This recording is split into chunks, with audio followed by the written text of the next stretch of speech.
పదర పదర పదరా నీ అడుగుకి పదును పెట్టి పదరా నీ అడవిని చదును చెయ్యి మరి వెతుకుతున్న సిరి దొరుకుతుంది కదరా పదర పదర పదరా ఇప్పుడమిని అడిగి చూడు పదరా చిగెలుకను మలుపు ఎక్కడను ప్రశ్నలన్నిటికీ సమాధానమిదిరా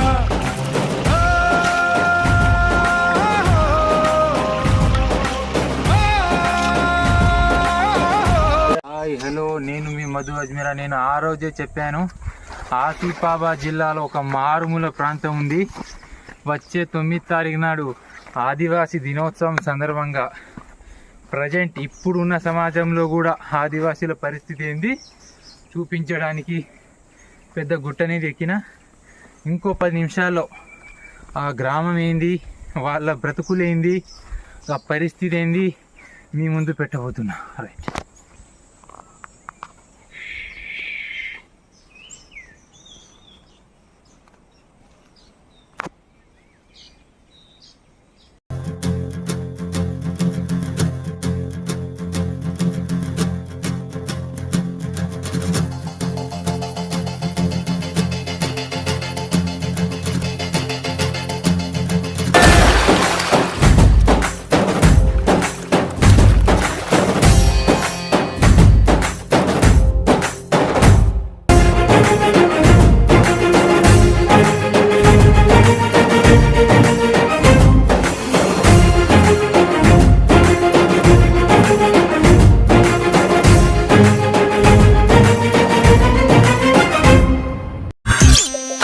సో ఇది దేవాదుర్గం గ్రామం. సో ఇక్కడి ప్రజలైతే ఏదైతే ఉన్నారో గత ఎన్నో ఏళ్లుగా వీళ్ళు పడుతున్నట్టు ఇబ్బందులు అసలు ఎంత ఘోరమైన ఇబ్బంది అంటే అసలు వర్ణించలేనిది, వర్ణనాతీతం. రాజధానిలో ఆత్మగౌరవ భవనాలు ఎలిచాయి తప్ప గిరిజన ప్రాంతాల్లో గిరిజనుల ఆకలి అనేది ఇప్పటి వరకు తీరడం లేదు.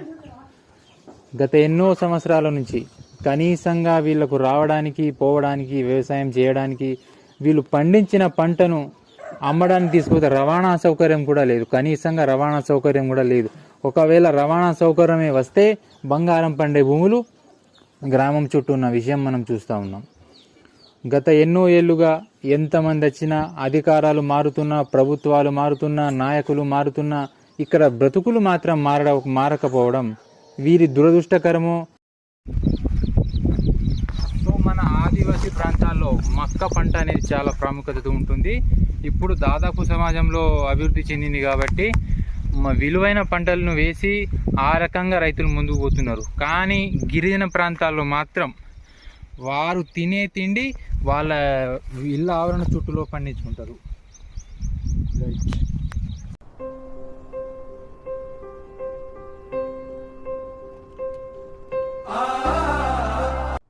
హలో, నేను మీ మధు అజ్మీరా. సో నేను గ్రామానికి అయితే చేరుకున్నా. కొమరం భీం ఆసిఫాబాద్ జిల్లాలో మన పెద్ద గుట్ట పైన ఉంటుంది ఈ ప్రాంతం పేరు వచ్చేసి దేవాదుర్గం. గత ఎన్నో సంవత్సరాల నుంచి ఇక్కడ ఉన్నటువంటి స్థానికంగా జీవనం కొనసాగిస్తున్నటువంటి గిరిజనులు గత ఎన్నో సంవత్సరాలుగా పడరాని ఇబ్బందులు పడుతున్నారు. కనీస సౌకర్యాలు కానీ, తాగే మంచినీరు కానీ, వచ్చే రోడ్డు రవాణా సౌకర్యం కానీ, ఇంట్లో వెలుగులు కానీ, పిల్లలకు చదువులు కానీ అలాంటివి ఇక్కడ ఏవి కనబడవు. దాదాపు స్వతంత్రం వచ్చి 77-8 సంవత్సరాలు కావస్తున్న ఇక్కడ బ్రతుకులు మాత్రం ఎక్కడేసిన గొంగడి అక్కడలానే ఉంది. ఇప్పుడు వారు తరతరాలుగా ఇదే నీళ్ళను తాగుతుని బతుకుతున్నారు. నీళ్లను చూస్తే వేరే ఒక రకమైన బాధ అనేది వేస్తుంది.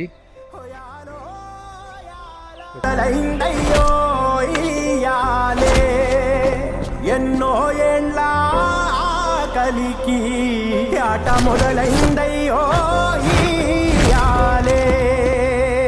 మండేటి ఎండల నుండి ఎగసిపడే సూర్యుడులాగొస్తా, కమ్మేటి మబ్బులు కాల్సి నీ చుట్టూ ఎన్నెల్లు పొంగిస్తా, నింపేసుకుంటా నిన్ను నాలోనా.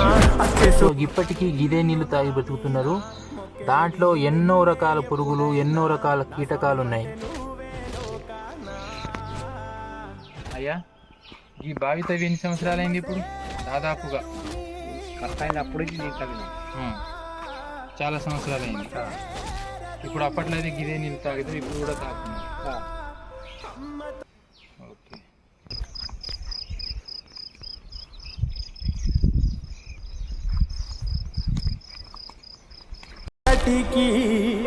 పొద్దు పొడిసిందయ్యో ఇయాలే హోయాలో యాలా యాలో రే హోయాలో యాలా యాలో రే ఎన్నో ఏండ్ల కలికి ఆట మొదలైందయ్యో ఇయాలే ఎన్నో ఏండ్ల కలికి ఆట మొదలైందయ్యో.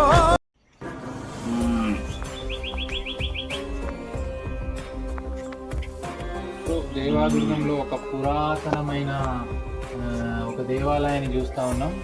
అసలు ఈ దేవాలయాన్ని చూస్తే ఇప్పటి ఇంజనీర్లు అయితే అస్సలు పనికి రాకుండా ఏదైతే ఈ బండరాళ్లతోనే చెక్కి ఎలా కట్టినరో, ఈ గుడి ఎప్పటి నుంచి ఇక్కడ ఆవిష్కృతమైంది అనేది ఈ స్థానికంగా ఉన్న వాళ్ళకు కూడా తెలియడం లేదు. ఇక్కడ వచ్చేసి మన శివుడు మనకు ప్రత్యక్షమవుతారు. చాలా పురాతన కాలంలో నిర్మించారు. ఇది ఎంతో కట్టుదిట్టంగా ఇప్పుడు వాతావరణ పరిస్థితుల వల్ల దానికి మరమ్మతులు లేకపోవడంలో కూలిపోవడం అనేది మనం చూస్తూ ఉన్నాం. ప్రతి శివరాత్రి నాటికి ఇక్కడ పూజలు అనేది చాలా ప్రత్యేకంగా జరుపుకుంటారు గిరిజనులు.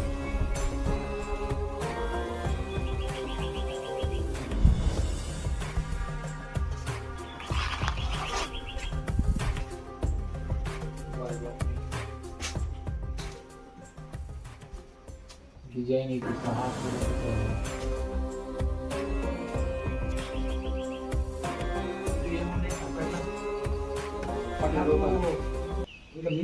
చూశారు కదా దేవదుర్గం. అసౌకర్యాల ఆవరణంలో ఆదివాసీ రోదనలు ఏదైతే ఇన్ని సంవత్సరాల నుంచి వీళ్ళు ఇబ్బంది పడుతూ ఉన్నారు, చాలా కాలం నుంచి, ఇంకా ఎన్నో సంవత్సరాలు గిరిజనులకు వేడుకలకు మహోత్సవాలకే తప్ప ఇంకా బ్రతుకులు మారలేదన్న దానికి నిలువెత్తు నిదర్శనం మన దేవాదుర్గం గ్రామం. సో ఈ గ్రామానికి మధు యూట్యూబ్ ఛానల్, నా ఛానల్ లక్ష్యం ఒక్కటే, గిరిజనుల సమస్యల పరిష్కారమే నా ఛానల్ లక్ష్యం. వారి జీవన విధి విధానాలపై అధ్యయనం చేయడమే నా ధ్యేయంగా. మరొక మంచి వీడియోతో మరొక గిరిజన ప్రాంతంలో మళ్ళీ